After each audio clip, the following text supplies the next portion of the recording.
Envidia entre hermanas. Historia basada en un hecho real, escrita y adaptada por Aaron C.F.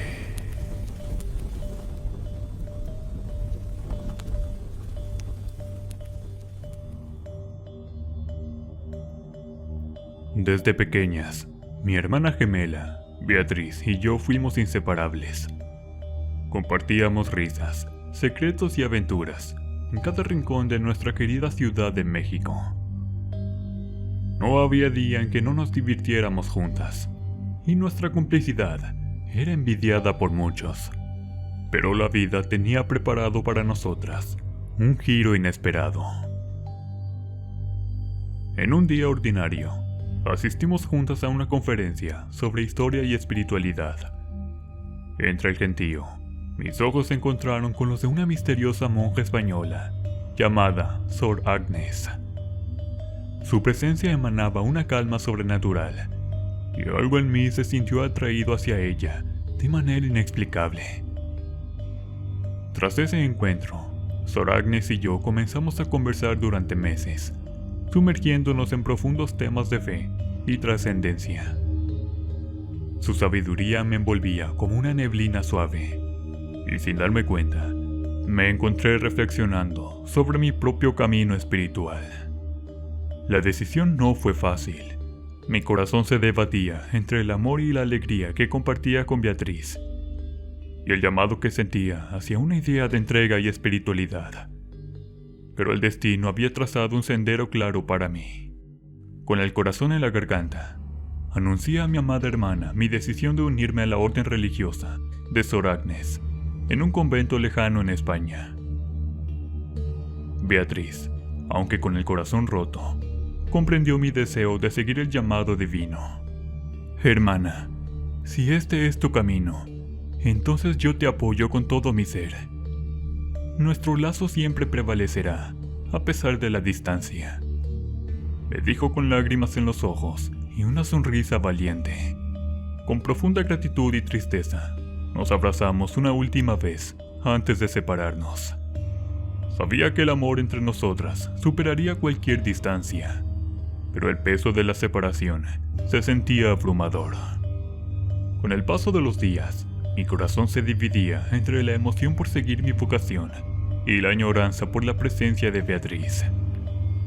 Aunque estaba lejos, nuestro lazo continuaba intacto, y cada oración que elevaba al cielo llevaba su nombre. No obstante, una sensación de inquietud comenzó a invadirme. Algo parecía haberse desatado en casa de mis padres y de mi hermana.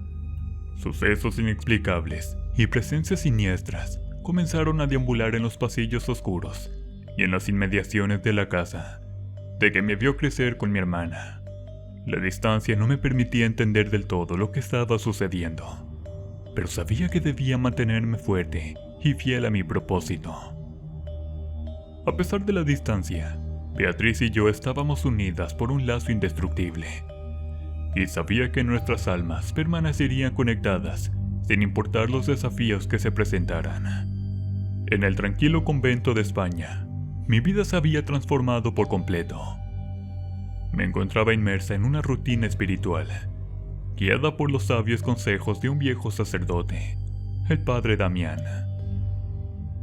Nuestra amistad floreció con el pasar del tiempo, compartiendo círculos de plegarias y profundos diálogos sobre los misterios del mundo espiritual.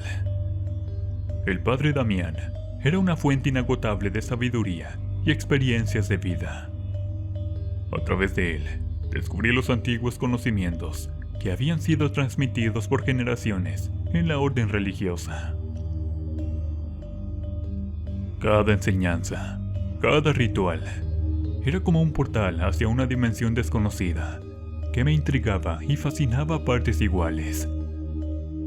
Mi corazón estaba lleno de gratitud por haber encontrado un alma afín en este lugar lejano.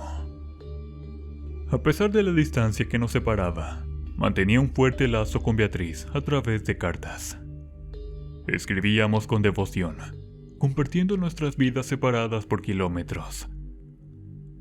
Las primeras cartas estaban llenas de su amor incondicional hacia mí, y de su profundo anhelo por mi compañía. Pero también me contaba sobre sus éxitos académicos y profesionales, lo que me llenaba de alegría y orgullo. Aunque no lo niego, a veces sentía una pequeña envidia. Sin embargo, había algo en sus palabras que me preocupaba.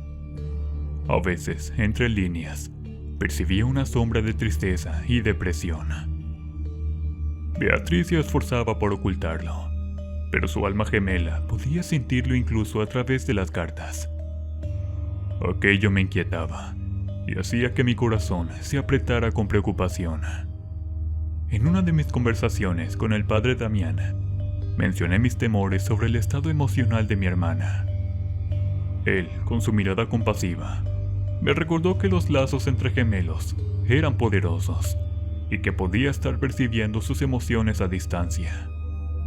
Los lazos del alma son fuertes y misteriosos, Isabela. Si tu conexión con tu hermana es tan intensa como parece serlo, es natural que puedas sentir su tristeza y ansiedad, incluso a la distancia. Pero no debes permitir que esto te aparte de tu propósito aquí, dijo el anciano sabio, sosteniendo mi mano con ternura. Recuerda que ella también es capaz de sentir lo que tú sientes, soñar lo que tú sueñas y temer lo que tú temes. Sus palabras me reconfortaron y decidí que debía enfocarme en mi objetivo y en mi crecimiento como un ser espiritual superior, en llegar a ser una fiel discípula de nuestro Señor, confiando en que nuestra conexión de almas me ayudaría a ser y tener todo lo que más desea un ser espiritual. Con el tiempo, mis cartas a Beatriz también empezaron a reflejar mi nueva vida en el convento. Le contaba sobre mis aprendizajes espirituales, sobre todo el conocimiento que encontraba en el silencio, la lectura de libros antiguos y las enseñanzas de mi gran maestro, el padre Damián. Todo ese tiempo intenté transmitirle toda la grandeza que había encontrado en este nuevo camino, y le aseguraba que siempre estaría en mi mente, sin importar la distancia que nos separara. Pero a medida que pasaban los meses, una sensación de inquietud crecía en mi interior. Sentía que algo se estaba acercando, una sombra acechante que amenazaba con turbar la paz de mi alma y de la de mi gemela Beatriz. Temía que la oscuridad, que parecía haberse apoderado de nuestra casa, pudiera también alcanzarla a ella. Después del día de Todos los Santos, cuando las sombras de la noche se extendían como dedos helados por los rincones oscuros, recibí una carta de Beatriz que me llenó de preocupación. Sus palabras hablaban de pesadillas perturbadoras, en las que me veía a mí, una monja diabólica, acechándola en sus sueños. El temor que sentía se reflejaba en cada línea que había escrito. Mi corazón se apretó con una extraña sensación al leer sus palabras. ¿Qué estaba pasando en el hogar de mis padres? ¿Por qué la oscuridad parecía haberse cernido sobre ella de esa manera? Mis manos temblaban mientras sostenía la carta, deseando poder estar a su lado, pues yo estaba segura de saber qué era lo que le estaba pasando a mi hermana. Sin perder el tiempo, fui en búsqueda del consejo del padre Damián. Le conté sobre las pesadillas de Beatriz y sobre las sombras inquietantes que parecían manifestarse en su casa. El sacerdote escuchó con atención y una expresión seria en su rostro. Isabela, el mundo espiritual es vasto y complejo. A veces nuestras emociones y miedos pueden desencadenar fenómenos que parecen inexplicables. Pero no te preocupes, aquí estoy para ayudarte y protegerte. Envíale algo que pueda darle confort a su alma, dijo el padre Damián con calma. Siguiendo su consejo, decidí enviarle un rosario bendecido. Sabía que era un objeto cargado de poder y protección, y esperaba que le brindara algo de alivio en medio de la oscuridad que parecía acosarla. Semana tras semana, las cartas entre Beatriz y yo se volvieron una especie de refugio para ambos corazones. Le contaba sobre mis oraciones por su bienestar y le enviaba mensajes de aliento para que enfrentara sus temores Beatriz, a su vez, compartía sus avances y logros en su vida académica y profesional, pero no podía negar que sus pesadillas y visiones inquietantes la seguían atormentando, mismas pesadillas que rondaban mis sueños. Finalmente, el día que Beatriz recibió el rosario, me escribió con un tono de esperanza en sus palabras. Describió cómo, al tomar el rosario entre sus manos, sintió una extraña calma que alivió su inquietud. Durante la noche, mientras lo sostenía, mientras dormía, las pesadillas parecieron desvanecerse temporalmente. Me alegré de que el rosario hubiera tenido un efecto positivo en ella, pero sabía que no era suficiente. La oscuridad que parecía acechar a mi hermana, y por ende a mí también, requería una solución definitiva para poder sentirme yo más tranquila. Continué orando a mi Señor todos los días, buscando una nueva manera de ayudar a Beatriz a enfrentar esa sombra que la acosaba. Al mismo tiempo, los días en el convento se volvieron más inquietantes. Sentía que había algo en el ambiente, una presencia oscura que me mantenía en constante alerta. El padre Damián me dijo que lo que viera mi hermana, yo también lo vería, pero él estaría allí. Una noche, mientras rezaba en la capilla, una sombra se movió en el rabillo de mi ojo. Al voltear, me encontré con la mirada penetrante de una figura que parecía surgir de las tinieblas. Un escalofrío recorrió mi espalda y sentí que mi corazón se aceleraba. Era un rostro que conocía bien, el rostro de mi hermana Beatriz, pero sus ojos estaban llenos de temor y odio. La visión se desvaneció rápidamente, pero dejó una huella inquietante en mi mente. ¿Qué estaba sucediendo en realidad? Mi alma se llenó de preguntas y respuestas, y la oscuridad parecía cernirse cada vez más sobre nuestras vidas. Con el corazón rebosante de esperanza, envié a Beatriz una plegaria que el padre Damián me había recomendado. Le expliqué cómo había sido de gran ayuda para mí y cómo nos mantendría unidas a través de la distancia. Le aseguraba que esa oración también podría brindarle a ella la paz que tanto necesitaba. La respuesta de Beatriz llegó pronto, llena de agradecimiento. Me contó que, de alguna manera, la oración parecía estar funcionando. Sus pesadillas se habían disminuido, y las sombras que la acosaban se alejaban momentáneamente cada vez que rezaba la plegaria. Estaba aliviada de saber que la plegaria estaba ayudando a mi querida hermana, pero la calma no duraría mucho tiempo.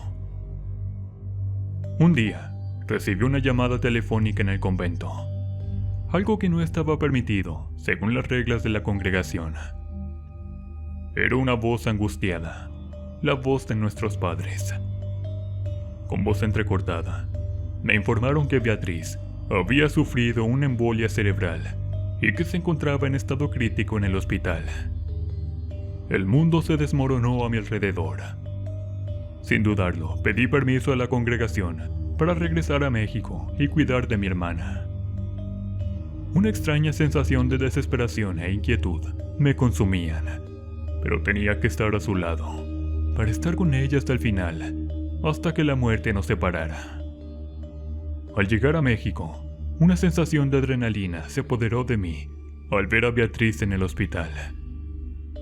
Parte de su cuerpo estaba paralizado, y en sus ojos, que solían brillar de alegría, solo había terror y desesperación. Me aferré a su regazo, tratando de transmitirle mi amor y fortaleza, pero me sentía impotente frente a la situación. En medio del escenario lúgubre, recordé al padre Damián. Rápidamente llamé a España y le conté lo sucedido. Su voz serena y reconfortante me brindó consuelo en medio de la tormenta. Me dijo que rezaría por Beatriz y por mí, y que confiara en el poder de las plegarias a nuestro Señor para llevarnos a través de esta difícil prueba. Día tras día permanecí al lado de mi hermana, cuidándola con una gran expectativa, sintiendo que su vida se escapaba como el humo de un cigarrillo destinado a morir en la porcelana de un cenicero. Repetía la plegaria una y otra vez, buscando la esperanza y la fuerza en cada palabra. Sentía como si nuestras vidas estuvieran conectadas a través de esa oración, como si fueran dos velas que se iluminaban mutuamente en la oscuridad. El tiempo pasaba lentamente, y aunque el camino hacia la recuperación era desalentador, Beatriz comenzó a mostrar signos de mejora. La esperanza empezó a invadir en mi corazón, y quedaba muda ante cualquier avance que tenía mi hermana. Continué compartiendo con Beatriz la plegaria que me animaba desde el oscuro secreto de mi alma, convencida de que estos recitos antiguos tendrían el efecto que yo deseaba. Aunque la oscuridad seguía amenazándonos, sabía que todo estaría bien, demasiado bien. El deterioro de la salud de Beatriz me dejaba el corazón muy perplejo. A pesar de todos los esfuerzos médicos y los cuidados, su condición no mostraba mejoría.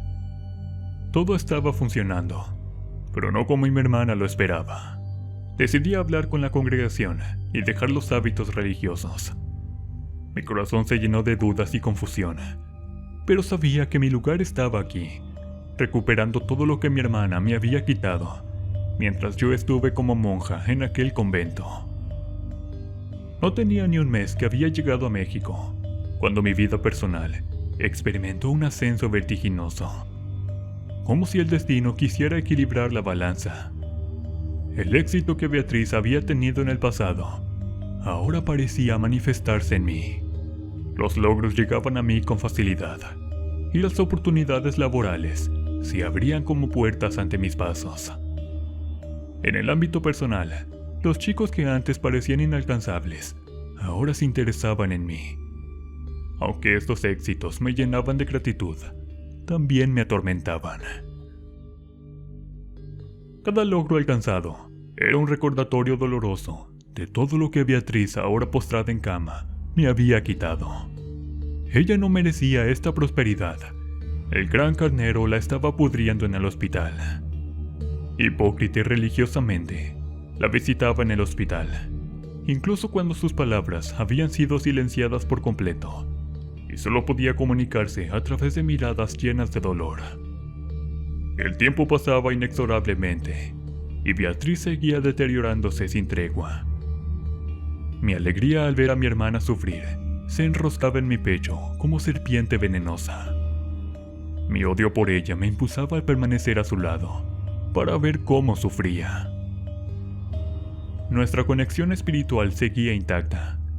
La oscuridad que nos envolvía parecía indomable, como si estuviera destinada a tragarnos por completo. Pero a pesar de ello, seguía aferrándome a la plegaria para que ella muriera y yo pudiera heredar todo. El día que los médicos me llamaron para informarme que los días de mi querida Beatriz estaban contados, sentí ser la reina del mundo. La noticia me golpeó con una fuerza abrumadora, pero sabía que no podía darme por vencida sin intentar hasta el último momento. En ese momento, llamé al padre Damián para pedir su ayuda. Él accedió a venir al hospital y realizar un ritual arcano en la habitación de Beatriz. Nos reunimos en silencio, sabiendo que estábamos invocando fuerzas más allá de nuestra comprensión. El padre Damián entonó antiguas oraciones y encendió velas alrededor de la cama de Beatriz. Le tomé de la mano y en el fondo de mi corazón anhelaba que mi madre muriera. Durante el ritual, sentimos una extraña punzada en el corazón, como si nuestras almas se estuvieran liberando de alguna carga oculta. Fue un momento de profunda espiritualidad y misterio, pero también de resignación ante lo inevitable. Por fin Beatriz cayó en coma. La oscuridad de la muerte parecía envolverla, llevándola a un estado de inconsciencia, del cual no había retorno. Durante días y noches permanecí a su lado, contando los minutos que le quedaban, pero la realidad me golpeaba sin piedad, pues Beatriz aún no sucumbía. Cada día que pasaba, me preguntaba si habíamos hecho lo correcto al intentar el ritual arcano. En silencio de la habitación del hospital, Las palabras de las plegarias que una vez compartíamos parecían desvanecerse como el humo en el aire. La conexión espiritual que nos unía parecía desvanecerse, dejándome con una sensación de vacío y desesperanza. Con el corazón en un puño, fui por última vez al hospital junto al padre Damián. Sabía que el tiempo de Beatriz estaba llegando a su fin, y aunque quería con todas mis fuerzas que su vida se acabara, el remordimiento de mi conciencia me abrazaba sin piedad. Al verla en la cama, con su cuerpo inerte y su respiración débil, el dolor me invadió como una manta de sombras. Pero Beatriz abrió sus ojos por última vez, y allí me acerqué a ella y le susurré al oído palabras que helaron su alma. Le confesé que la causa de todo su sufrimiento era yo misma. En el convento, cuando ella me contaba lo bien que le iba en el mundo, sentía envidia y rencor. La soledad y el deseo de poder me llevaron a buscar respuestas en libros antiguos de la biblioteca del convento, y entre ellos encontré la invocación a demonios. Lo que comenzó como un juego de curiosidad se convirtió en un oscuro pacto con el padre Damián, quien resultó ser un sacerdote que había abandonado la fe para unirse al gran carnero. Mi ambición y envidia me habían llevado por un camino de perdición, y ahora era yo quien causaba el sufrimiento de mi hermana. La culpa me abrumó, y sentí que mi corazón se partía en 1000 pedazos. La persona que más amaba en este mundo estaba a punto de partir debido a mi propia codicia y debilidad. El padre Damián, o más bien, el demonio disfrazado, se acercó a nosotras. En su mirada, vi la malicia y la maldad que yo había permitido que se infiltrara en mi vida. Él sabía que mi alma estaba atrapada en el tormento de mi propia elección, y que yo misma había causado la ruina de mi hermana. Desesperada por enmendar mis errores, le pedí al demonio que salvara a Beatriz. Le rogué que me llevara a cambio de su vida, que me hiciera pagar por mis pecados. Pero él solo sonrió con malicia y me dijo que el trato ya estaba hecho. Beatriz exhaló su último aliento, y en ese instante sentí que parte de mí también moría con ella. La oscuridad se apoderó de mi corazón, mientras el demonio y yo cerrábamos el pacto con un beso tenebroso. La realidad se volvió confusa y distorsionada, como si estuviera sumida en un sueño interminable. Me vi a mí misma tomando posesión de la fortuna de mis padres y de todo lo que Beatriz poseía. El demonio me susurró al oído que ahora tenía todo el poder y el éxito que siempre había deseado, pero no había alegría en mi corazón, solo un vacío abismal que ninguna riqueza o poder podía llenar. Mi alma estaba manchada por el pacto oscuro que había hecho, y aunque tenía todo lo que alguna vez soñé, me di cuenta de que había perdido lo más preciado que tenía, el amor de mi hermana. En medio de la oscuridad y la desesperación, me di cuenta de que había vendido mi alma por un sueño egoísta y vano. La codicia y la envidia me habían llevado por un camino de perdición, y ahora enfrentaba las consecuencias de mis acciones.